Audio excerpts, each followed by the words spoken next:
Greetings.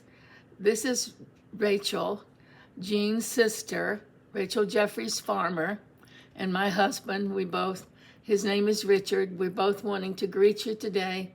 We were hoping to be there with you today. I'm going to ask my husband just to stick his head in and say hi. Hello. See my handsome husband? Who says you can't get married in your 80s? Well, God's been good to us. He's always been good to us in the family.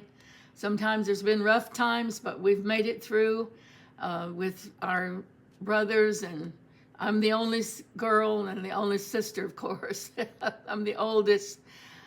I just always refer to Gene, my precious brother, as Gene. Most of you might know him as Chuck or Charles Eugene, but we always called him Gene. Don't ask me why, we just did. So we had planned to be there today and with you and celebrate with this special celebration of life of my precious brother.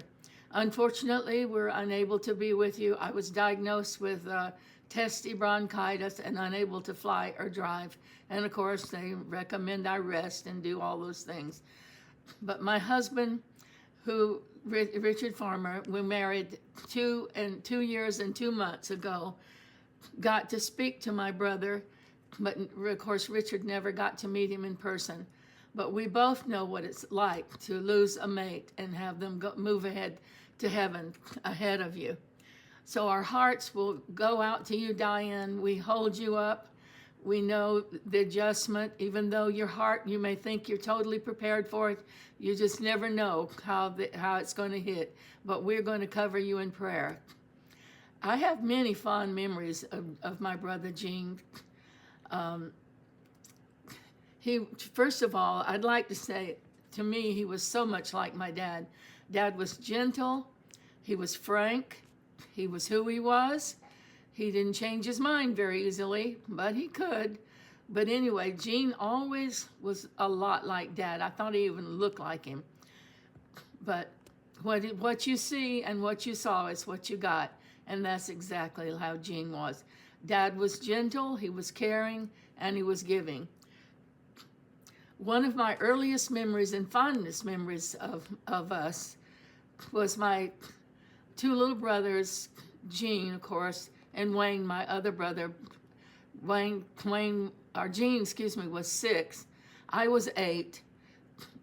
Wayne was 5. Yeah, they were very close in age, 11 months.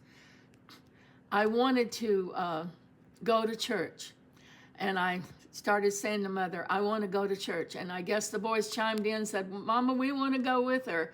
And so at being 8 years old and them being 6 and 5, we had to cross a main highway. Now, today you couldn't do that, but then there was one car every once in a blue moon. There might be a horse or something first. Anyway, Mom allowed us to go under one condition, is that the boys would not let go of my hand no matter what. So all the time we were sitting there in church, I remember my brothers were scooted up right next to me, holding my hand. And then there came a time where you would go to the altar. Some people call it a bench, but whatever you want to call it, was an altar where you went and committed your life to the Lord. And I was moved on by the Spirit of God and felt that's what I should do. So my sweet little brothers went with me and knelt along with me at that altar. I asked Gene just before he passed if he had an occasion to remember this. He didn't. He was very young, however, and didn't remember the details. I'm sure he remembered going to church with me different times. But today, I can still see in my mind's eye those 2 little boys sticking very close to me. And of course, it got dark, and we came home in the dark even. And they were holding my hand still. They were just examples for once. But Gene was such a tease sometime with me. I was the brunt of his fun. He had a straight pen, and he went by and he slightly stuck me. Immediately, I began to chase him and try to get him back. Of course, our whole lives I was chasing him, trying to get him back with that pen. Every once in a while, it was a funny thing. I'd bring it up again, and I'd say, I remember I haven't stuck you yet. Of course, he ran every time, and I never got to retaliate. Even though he could be ornery, I always felt there was such a bond between us.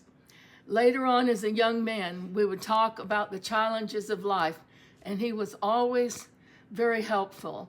He was never angry about anything. You could talk to him about anything. My husband at the time was also in the Navy. Gene was in the Navy, and we happened to live in Imperial Beach, and Gene was stationed on a ship in San Diego. So he would come when he was off duty, and he would visit us. Almost every weekend, of course, when he was off, he would come. And he was a butcher. I know how many of you knew that, but he was a butcher of meats. He knew how to cut them, to make them nice and tender. He knew how to cook them. He was amazing. So he always brought special cuts of meat to us, and we feasted together. While we were always blessed people, there were times when things were sparse. And one of those times was Easter time. I don't remember what year it was, but it was in the 60s, early 60s.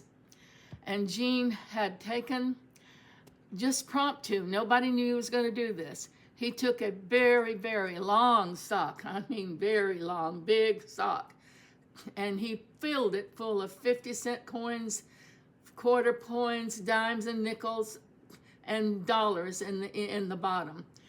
He put those in a drawer in the bedroom, in the bed at the bottom of the chest of drawers.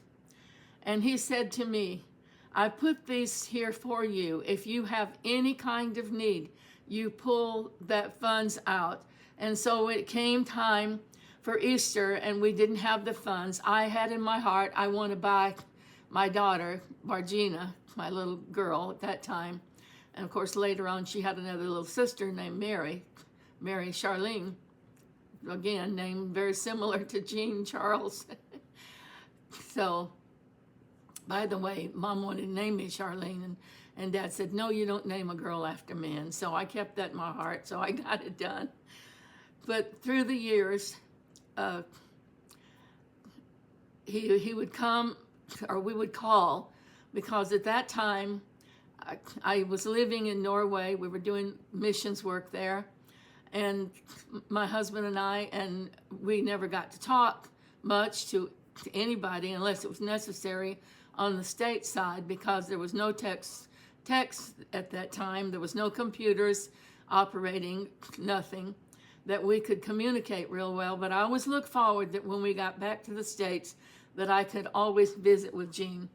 And he shared with me heartbreaking things that he went through in Vietnam. And of course, we were praying for him, and he made it out alive, he and Donnie both. So God was good to us in spite of all those heartaches.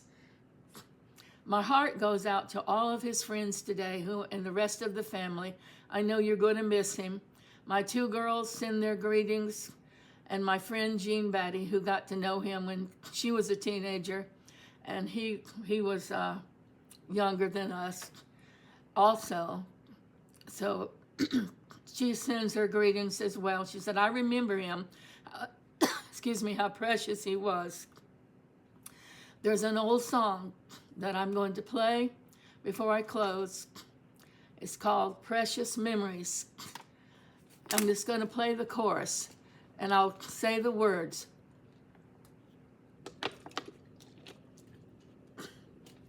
Precious memories, how they linger, how they ever flood my soul. In the stillness of the midnight, precious sacred scenes unfold. I'll always cherish the memories of the years, to have been blessed with such a brother as Gene, Charles Eugene Morgan. God bless you. We'll be praying for Diane and the rest of you.